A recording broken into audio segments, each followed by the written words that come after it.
Begini makhluk bernama jin menurut sains.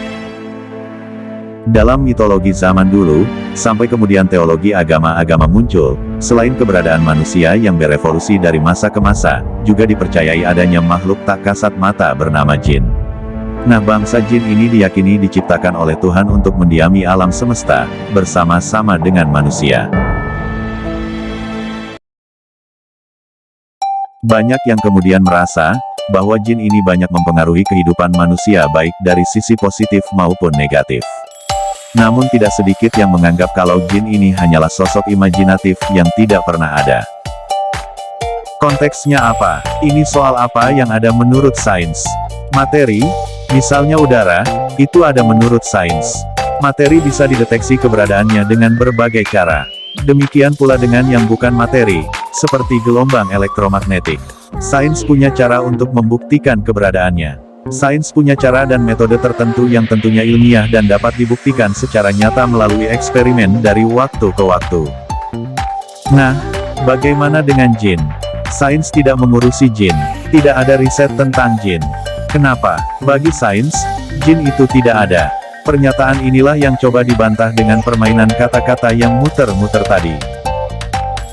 Apakah ada buku sains yang mengatakan bahwa jin itu tidak ada? Tidak, tidak perlu ada. Sains hanya perlu membahas hal-hal yang dianggap ada. Sama seperti sains tidak perlu membuat pernyataan bahwa Cinderella itu tidak ada. Atau Thor itu tidak ada. Sains tidak perlu menyatakan jin tidak ada. Juga tidak perlu membuktikan ketiadaannya. Sains tidak akan mengurusi hal-hal yang tidak ada faedahnya bagi kehidupan dan kemajuan dunia manusia. Hal-hal yang dianggap ada oleh sains, diteliti sifat-sifatnya. Termasuk hal-hal yang diduga ada. Misalnya, zaman dulu ada dugaan soal keberadaan ether. Diduga ada, sampai dibuktikan tidak ada. Kini ada dugaan tentang dark energy dan dark matter. Sains belum bisa membuktikan keberadaannya. Tapi secara sains ada dasar untuk menganggap bahwa ada kemungkinan ia ada. Bagaimana dengan jin? Ilmuwan sudah tahu bahwa jin itu sumbernya dongeng.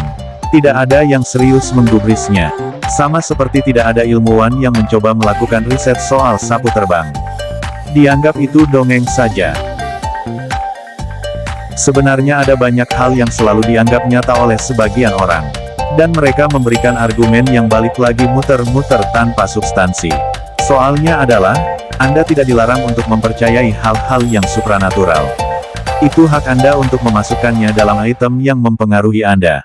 Tetapi, jika mengaitkannya dengan sains, maka jawabannya sains akan menjawab hal-hal yang substansial dan eksistensial bagi kehidupan. Sains tidak akan membahas mitos atau dongeng.